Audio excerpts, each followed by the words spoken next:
Sources tell CBS News that some Transportation Security Administration officers have gotten partial paychecks after President Trump signed that executive order last week directing the Homeland Security Department to pay them. DHS says more than 3,100 TSA officers nationwide, or more than 10%, called out on Sunday. More than 500 officers have quit their jobs since the shutdown began 45 days ago.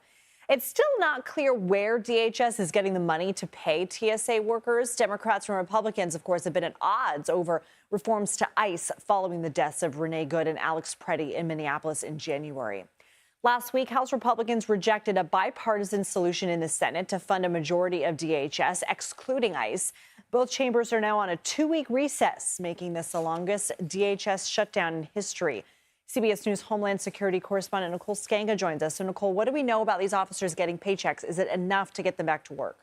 Yeah, Lindsay, you brought up such a key question there, which is where is this money coming from? Another key question, how long can TSA afford to reappropriate its funds in order to pay these TSA officers, roughly 50,000 of them? That unclear. But what we do know is that the first TSA officers began seeing those payments enter into their bank accounts today. We're told they should all be paid by close of business Tuesday, or at the very latest Wednesday. But they will first receive about 160 hours worth of payments. So still a couple of weeks from the beginning of the shutdown that will need to be paid out in some later payments to TSA. Typically in government shutdowns, it does take a couple of pay periods before all of that money is reimbursed to officers who were paying, or who were working rather, for weeks without compensation, overtime as well. But this will be a relief to many of those TSA officers who work paycheck to paycheck. This is a job that makes about $55,000 a year, so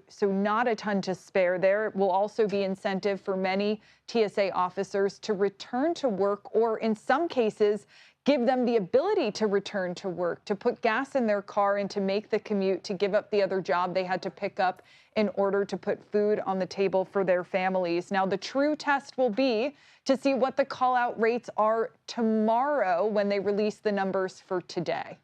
Do we know how long ICE officers will be in airports, considering that many of them can't do the job that TSA officers do?